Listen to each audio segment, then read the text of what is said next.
Manchester City are looking pretty scary. Now, I know you're going to be thinking, well, hang on a minute, Johnny, hang on. Cool your jets, mate. It's only Ipswich. Now, the reason I'm saying that Manchester City look very, very scary is because it seems like now that Pep has figured out the Premier League. For the foreseeable future, it seems like opposition managers, it doesn't matter what you do, there will be a solution for Manchester City to go and win the game, and I'll get onto that shortly. But let's have a quick look at the match stats for the game. Domination from Manchester City, as you'd expect, against Ipswich. They did come away with a goal, and I'll show you something interesting in that one as well. I've got some footage to show you with regards to what went wrong for Manchester City in that goal as well. But 75% possession from City, it felt like that. It felt like more than that, to be honest, throughout the game. Ipswich offered very little. In fact, one shot they offered, and they got a goal from it, which is not an unfamiliar story. The narrative of one shot for the opposition, yet they still get one goal, is a story that happened quite a lot last season, and it could happen again this season. But I'll show you what could be done to prevent that from happening as well. But yeah, 14 shots from City with 5 on target, 3.34 XG is not bad at all. 5 big chances as well in the passes. You can see we dominated. Fouls, again, I mentioned that during the watch long, and thanks to those of you that joined me. It was a great show up yesterday for the watch long. Really enjoyed it as well. It was a good one. But 15 fouls, very aggressive from Ipswich. Now, take a look at this. This is the average position. Now, I'm going to show you why I think Manchester City have a solution. Well, Pep has the solution to any opposition tactics that are going to be played in front of Manchester City to prevent us playing our best football. The same as Chelsea, very narrow. Prevent City getting that ball into the epicentre of our midfield, into the nucleus of our formation of how we want to, more often than not, play football is... The last 2 or 3 years, going all the way back to prior to the treble season as well, there was a box midfield with 2 sort of sitting midfielders. One of them tended to be inverted from a fullback or pushed forward as a hybrid centre-back / defensive midfielder, with 2 number 10s effectively, whether that's Bernardo Silva and De Bruyne, or Foden and De Bruyne, or back in the day Gundogan and De Bruyne, whoever it may be. That centre is what you needed to protect to prevent Manchester City from playing their best football. Teams started to figure us out, and that was evident last season where we really struggled to get that ball through the middle. And as you can see, Ipswich, they've done exactly the same. It's a very narrow formation. Now look at the average position for Manchester City. Straight away, you can see the wing play of Savinho on the right and Doku on the left.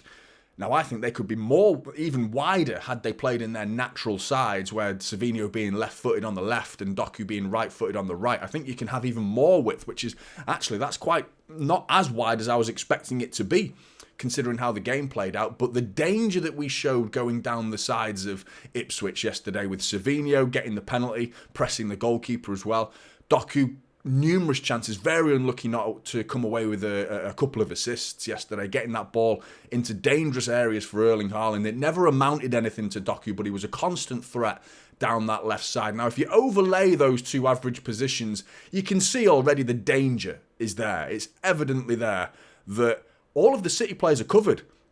Pretty much every single City player has got an Ipswich player near them. But the 2 players that don't and are nowhere near our Ipswich players are Savinho and Doku. Free as birds on the wings. Now, go and check out that video that I showed you after the Chelsea game, Pep Guardiola's new tactics. Now, the reason I'm so happy to see him do it against Ipswich is because it's the same. It's the new system.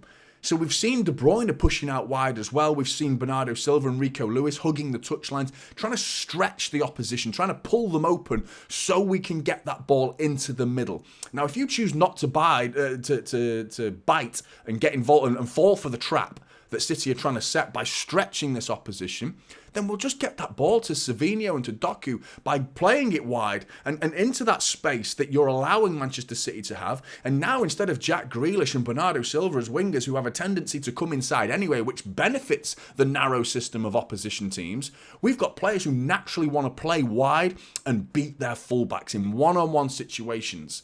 And it's an amazing system. So it's a case of pick your poison as the opposition sides now. Do you want to protect the centre of the pitch as much as possible to the point where you just neglect the outsides, the wide channels for Manchester City, and completely avoid marking up that space and allowing us that space on the sides, because now we've got Savinho and Doku who are just going to rip it up. If you give them all that space, they will punish you, and then punish them they did. Savinho in particular punished Ipswich yesterday for allowing him to have that amount of space. Doku did as well, getting into so many opportunities. Or do you want to go out wide and send men over? Send men over to Savinho and Doku, protect the sides of the pitch. And what does that do? Opens up the middle of the pitch. Your Phil Fodens, your Kevin De Bruynes, your Bernardo Silvas, your Ilkay Gundogan, your Kovacic's, your Rodris. The list goes on. The dangers are endless for Manchester City, and that's why Manchester City are scary. They are a scary prospect now going into this season, because last season we were a bit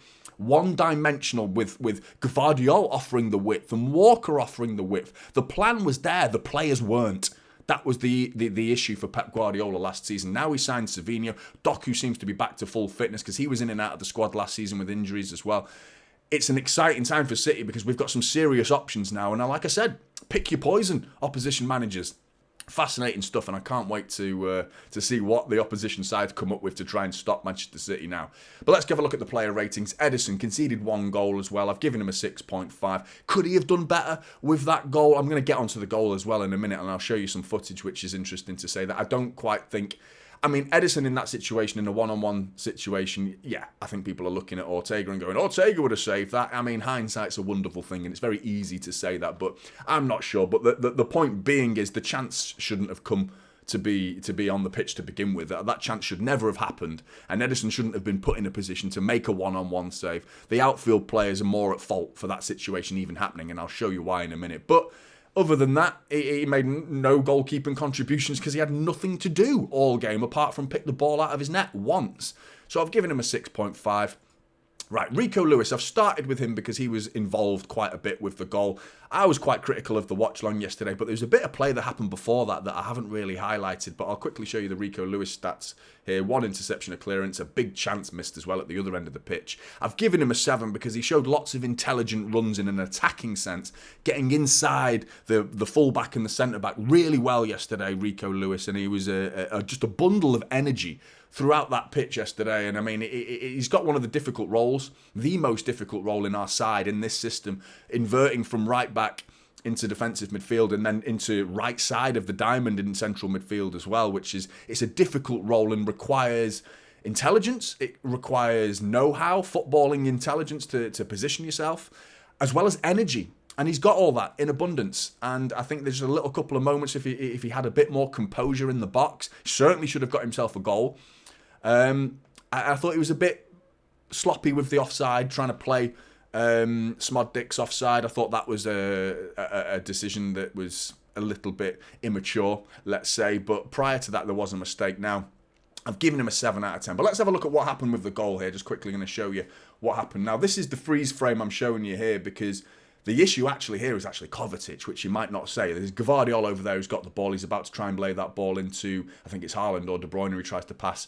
But the point being is back here, we've got Kovacic, who should be much higher up the pitch. He should already be thinking about, 1, getting involved in the play, and 2, being higher to any sort of position where if the ball breaks to an Ipswich player, Rodri's the master at this. It's called the counter press, to press aggressively against the opposition. Should the ball break to them, you can quickly get in their face and keep them pinned in that position. Keep them in the final attacking third, Manchester City's final third. Prevent them from getting the ball, controlling it, turning around and having space to run into. Kovacic makes a mistake here by not getting up the field of play quick enough to join the attack and to get involved in a counter press should that ball break. And look at the back. There's only Liam Delap to worry about. Akanji and Ruben Diaz have this situation covered.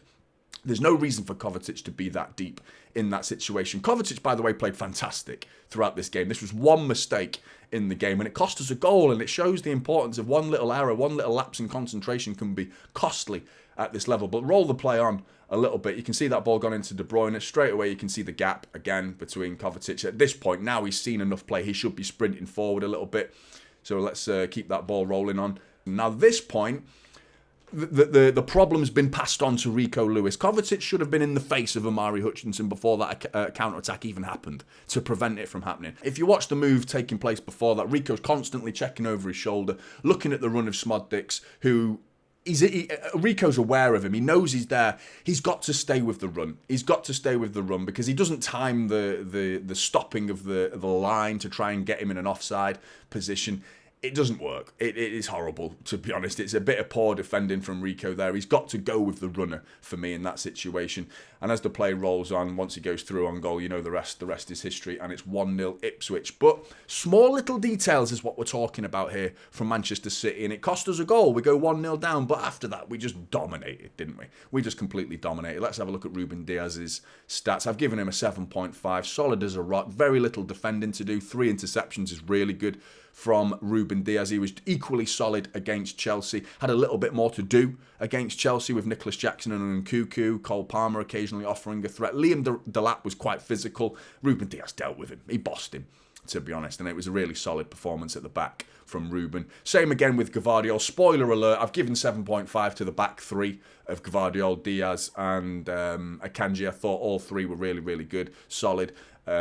Tackling wise, you can stand out there for Gvardiol with 3 tackles to his name. I'm really pleased with the back line. I can't see any other defenders getting in. I feel sorry for Ake, I feel sorry for Walker, but they're not getting in this side. If it's a big game in particular, and they don't need resting, they're not getting in. I'm sorry, Gvardiol, Dias and Akanji, that's the back 3 for me going forward, and I'm excited for the future. Really good from Gvardiol, same again for Akanji.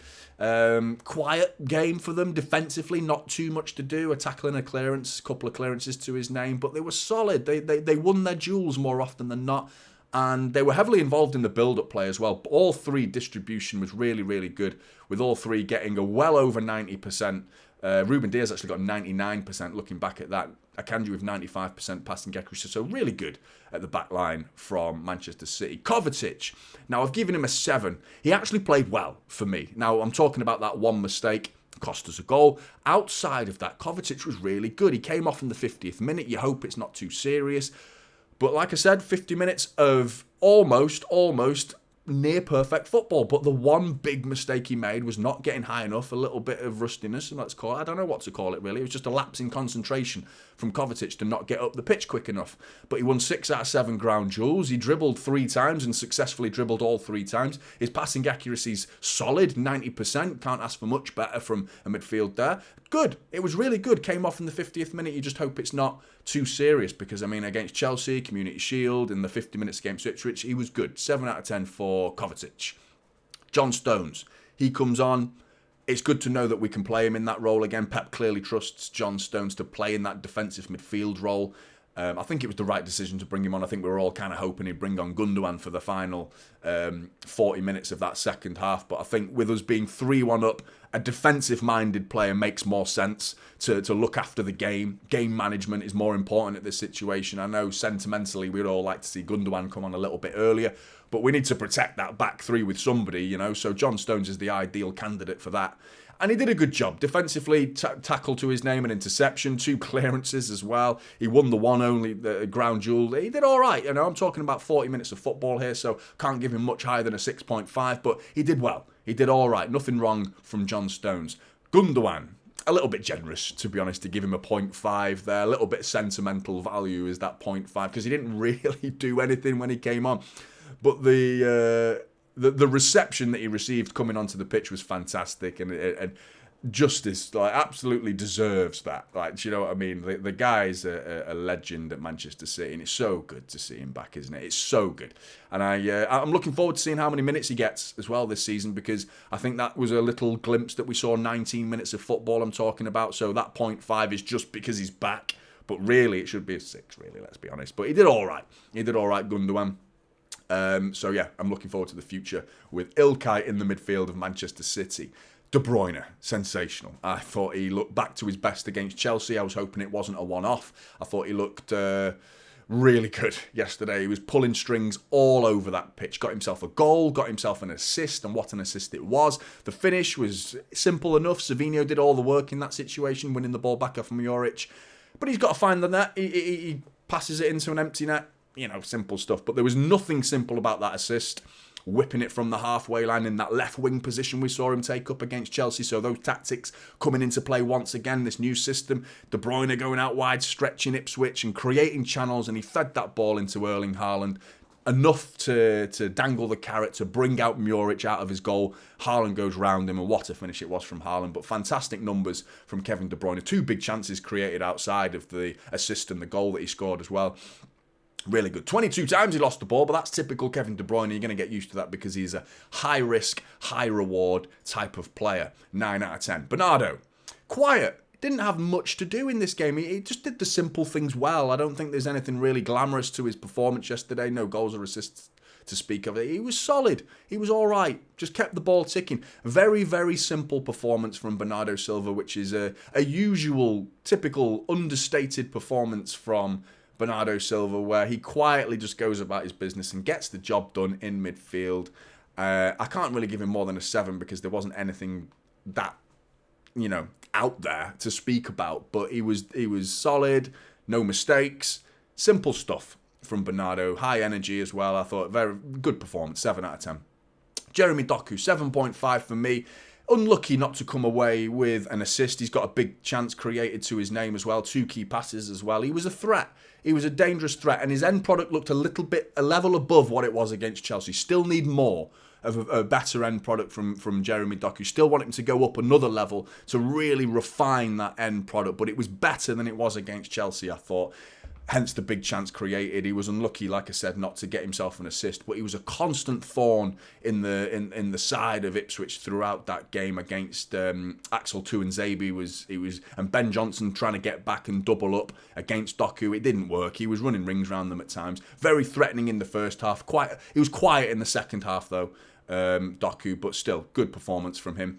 Savinho, got to give him an 8 out of 10. Heavily involved in the goals as well. Got us back into the game immediately with a wonderful bit of skill against Leif Davis down the left-back side. Beats him with ease. Penalty all day long. Closes down Muric for the second goal as well. Wins that ball back really aggressively. Like I said in my watch-long in my match reaction yesterday, I think he just needs to be careful when he comes back. Defensively, he's nearly given away 2 penalties in his first 2 games. So he's got to just be a bit cautious when he comes back. But you love the energy, you love the aggression. Doku as well on the other side, getting back and helping out in defence. Savinho.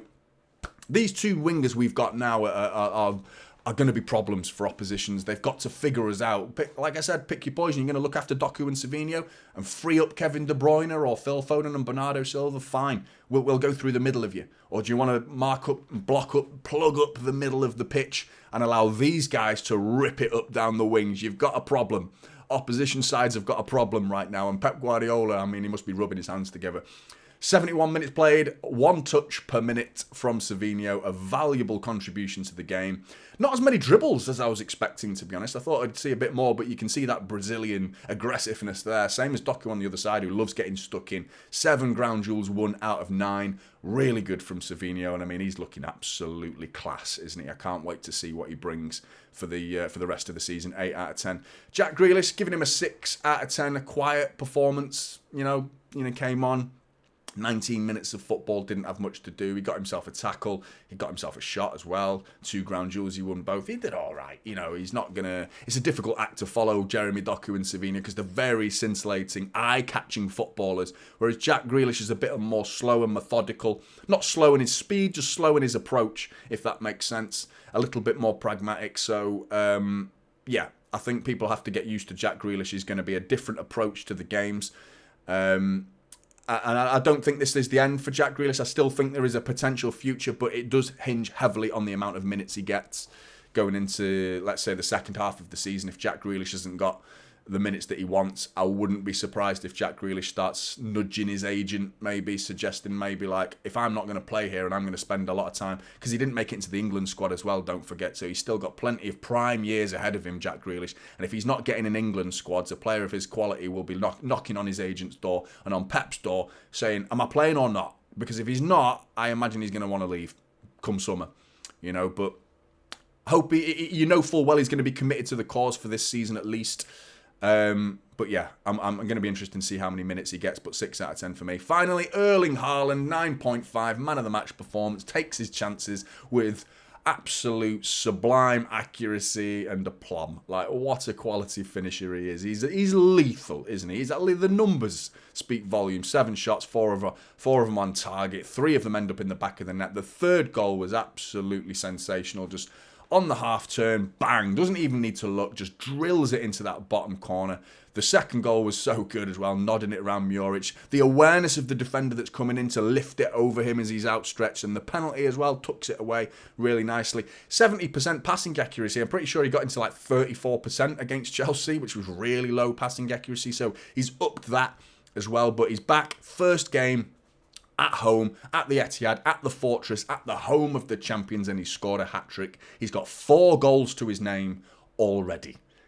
Again, another reason for Manchester City to be scary, because you think about the reason why we're scary, it's a lot of it's to do with him. Because you want to stop City getting the ball in the middle of the pitch to get the ball to Haaland through those inside channels. Okay, if you stop that, well, we're going to go to Savinho and Doku now on the sides. All about getting the ball to this man, to Erling Haaland, who is more often than not going to find the back of the net. You give this man chances and we're going to score goals. And we look like we've got more chances than we... or able to create more chances than we were last season. It's still early. It was Ipswich. I understand that, but it's promising. It's promising. Blues, what do you think about the tactics of Pep Guardiola? Has he found the solution, the never-ending solution it could be? Because what are oppositions going to do against Manchester City now? I'd be scratching my head if I was an opposition manager, but you're wondering what sort of counter-tactics they can come up with to prevent the ball getting to Erling Haaland. Let me know your thoughts. Get in the comments below. Like and subscribe to Typical City, and I'll see you in the next one. This is Typical City now, holding up silver.